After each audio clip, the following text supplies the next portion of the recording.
کرنا ہے، ہم عمر لوگ ہیں، ان کے دباؤ میں آ کر کئی لوگ کچھ کام کر جاتے ہیں جو خود نہیں چاہ رہے ہوتے ہیں. دوست کہہ رہا ہوتا ہے کہ ٹرائی تو کر، ٹرائی کرنے میں کیا جاتا ہے. یوں دوست اگر ایسی گیدرنگ ہوتی ہے جو اس چیز کے اندر مبتلا ہے، وہ پریشر کرتے ہیں کہ کرو تو صحیح، اور پھر آدمی نہ چاہتے ہوئے بھی اس ڈر سے اس کی طرف بڑھتا ہے کہ کہیں میں منع کر دوں گا تو یہ لوگ مجھے اپنے گروپ سے ریموو نہ کر دیں، مجھے اپنے ساتھ ایکسپٹ نہ کریں. تو یوں پریشر میں آ کے وہ نہ چاہتے ہوئے بھی اس کی طرف بڑھتا ہے، اور پھر دھیرے دھیرے وہ اس کی عادت میں ہی مبتلا ہو جاتا ہے. تو یہ دوسرا پوائنٹ ہو گیا.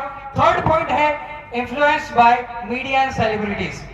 اس کو میں اور آپ ہم سب بہت اچھے سے جانتے ہیں کہ اس کا مطلب کیا ہے.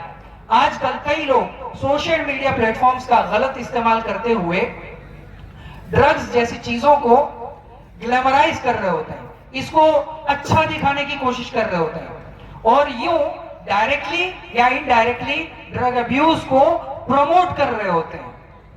میرے پیارے اسلامی بھائیوں، ہمیں خود کو سوچنا چاہیے کہ کیا ہمیں ایسے لوگوں کو فالو کرنا چاہیے؟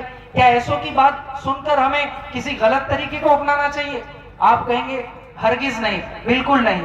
میرے پیارے اسلامی بھائیوں، درست کہہ رہے ہیں آپ کہ ایسے لوگوں کو ہمیں ہرگز فالو نہیں کرنا چاہیے، اور ان کو سوشل میڈیا پر پروموٹ بھی نہیں کرنا چاہیے. تو یہ ہو گیا تھرڈ ریزن جو ڈرگ ابیوز کو پھیلانے میں بہت بڑا حصہ ملاتا ہے. اور فورتھ پوائنٹ ہے وہ ہے مینٹل ہیلتھ. کئی لوگ ذہنی طور پر ڈسٹرب رہتے ہیں، ڈپریشن کی وجہ سے پریشان ہوتے ہیں، گھر میں کوئی ایسا ماحول ہے لڑائی جھگڑے کا، اس وجہ سے وہ پریشان ہوتے ہیں.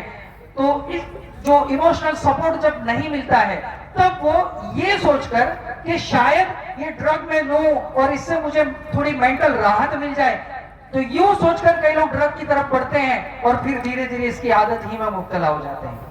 تو یہ ایک اور پوائنٹ ہے. اور آخر میں لیک آف ایجوکیشن. جی ہاں، کئی لوگوں کو ابھی بھی ڈرگز کے بارے میں معلومات نہیں ہوتی ہے، وہ جانے انجانے میں اس کا استعمال کر رہے ہوتے ہیں، ان کو پتہ ہی نہیں ہوتا کہ وہ ڈرگ کا استعمال کر رہے ہیں، ان کو پتہ ہی نہیں ہوتا کہ اس کے کیا نقصانات ہیں. یا پھر ان کو پتا تو ہوتا ہے کہ یہ ڈرگ ہے، لیکن اس کو ایک نارمل چیز سمجھ کر استعمال کر لیتے ہیں. تو یہ بھی ایک چیز ہے جو اس پہ پھیلاؤ میں اور اضافہ کرتا ہے. تو ہمیں اس تعلق سے بھی اویئرنیس اپنے اندر پیدا کرنی چاہیے کہ میں سیکھوں کہ یہ چیز کیا ہے. دیکھیں کئی مرتبہ آپ سوچ سکتے ہیں، وہ ہو سکتا ہے کہ کوئی یوں فیل کرے کہ نہیں ہم نہیں کرتے ہیں، لیکن میرے پیارے اسلامی بھائیو، میڈیکل سٹور سے بغیر پروفیشنلز کی صلاح لیے، بغیر ڈاکٹر کو پوچھے اپنی مرضی سے دوائیاں لے لینا، اور ضرورت نہیں ہے، چھوٹی موٹی پرابلم ہے اور پھر بھی دوائیوں کا استعمال کرنا، تو یہ بھی میرے پیارے اسلامی اور ڈرگ ابیوز کی ہی ایک قسم ہے. تو یہ بھی لیک آف ایجوکیشن کے اندر آئے گا کہ وہ نہیں جانتے کہ بغیر ڈاکٹر کو پوچھے ڈرگز نہیں لینے چاہیے، دوائیاں نہیں لینی چاہیے. تو یہ بھی ایک چیز ہے. تو اس سے بھی ہمیں بچنے کی کوشش کرنی چاہیے. آئیے اب نیکسٹ سلائیڈ کی طرف بڑھتے ہیں اور بات کرتے ہیں کہ ینگسٹرز کیوں اس بلا کے اندر زیادہ مبتلا ہوتے ہیں. پہلے جو ہم نے ریزنز سنے وہ جنرل تھے، اب اسپیسیفک ینگسٹرز جو ہمارا نوجوان طبقہ ہے وہ اس میں مبتلا ہونے کی بڑی وجہ، اس کے اندر سب سے پہلا جو پوائنٹ ہے وہ امیٹیٹنگ بیہیویئرز، نقل کرنے کی عادت.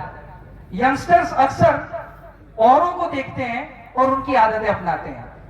جب وہ کسی کو ڈرگ استعمال کرتے دیکھتے ہیں اور ان کو یہ فیلنگ آتی ہے کہ یہ کول دکھ رہا ہے، بہت اچھا دکھ رہا ہے، جیسے کوئی سپر سٹار کو دیکھ لیا اسموکنگ کرتے ہوئے، یار بڑا زبردست دکھ رہا ہے، امپریشن لگ رہی ہے.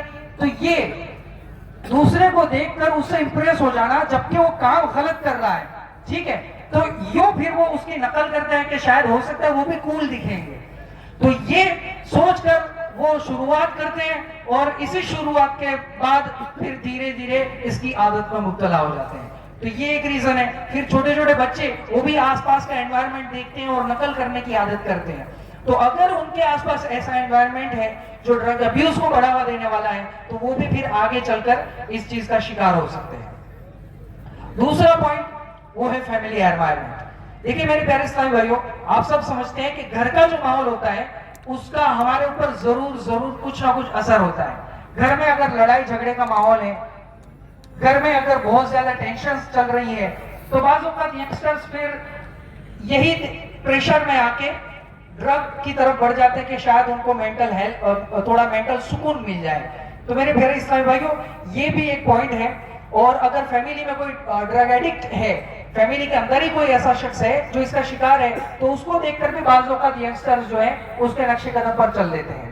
اور زیادہ اہم چیز جو میں اسی ٹاپک کے اندر بیان کروں گا فیملی انوائرمنٹ کے اندر, کہ آج کل پیرنٹس جو ہیں اپنے بچوں کو جو کوالٹی ٹائم ان کو دینا چاہیے وہ نہیں دے پاتے.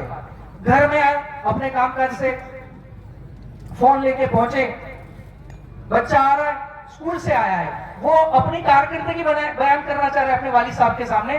ابو آج اسکول میں پتہ ہے کیا ہوا؟ ابھی رک جاؤ. تھوڑی دیر بعد ابو چلے تھوڑا کچھ کھیلتے ہیں میرے ساتھ میں, آپ کھیلیں گے؟ ابھی بات نہیں کرو. پھر زیادہ اگر بچہ ضد کرتا ہے, سمجھ نہیں آتی میں کام میں بیٹھا ہوا ہوں, جھاڑ دینا بچے کو. اس کا دل توڑ دیا, وہ آپ سے دور ہو گیا, بچہ آپ سے یوں دور ہو گیا. پھر بچے ان کو کئی مرتبہ گھر کے اندر پریشرائز کیا جاتا ہے پڑھائی کو لے کر, اچھے گریڈز لانے کو لے کر, اور دوسروں سے کمپیریزن کی جاتی ہے کہ فلاں کا بیٹا دیکھو وہ 14 گھنٹے پڑھائی کرتا ہے, تم دیکھو کیا کر رہے ہو, اس کے گریڈز اتنے آ گئے, وہ فلاں یونیورسٹی میں ایڈمٹ ہو جائے گا, یہ پڑھ لے گا وہ پڑھ لے گا, تم کہاں ہو. اس کے اوپر ایک طرح کا ماحول پریشر کا بنا رہے ہوتے ہیں. تو یہ بھی, اس سے بھی کئی مرتبہ بچے ڈپریشن کا شکار ہو جاتے ہیں.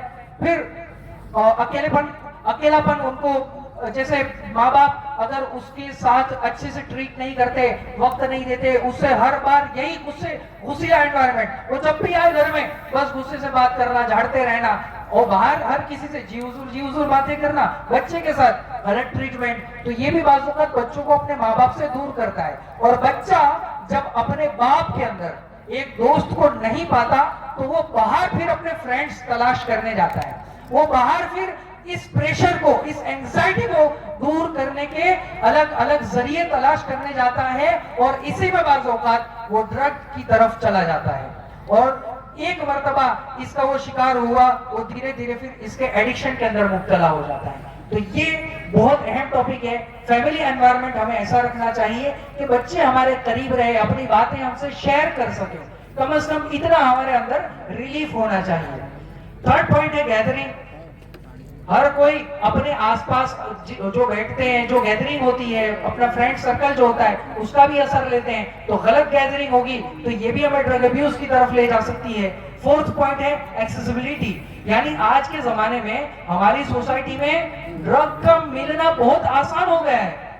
جیسے دیگر گناہ کرنے آسان ہوئے ہیں, اس طرح یہ چیز بھی آج اتنی نارمل ہوتی جا رہی ہے کہ آسانی سے مہیا ہو جاتی ہے. جو اس کے سمجھ لیں کہ ڈرگ کے اندر اس کے ایڈکشن میں مبتلا ہو چکے ہیں, وہ یا اس کا کاروبار کرنے والے لوگ اپنے منفی نفع کے لیے, اپنے نفع کے لیے اس چیز کو عام کرتے, پروموٹ کرتے ہیں, اور یوں لوگوں کو ملنا آسان ہو جاتا ہے تو وہ اس میں مبتلا زیادہ ہوتے ہیں.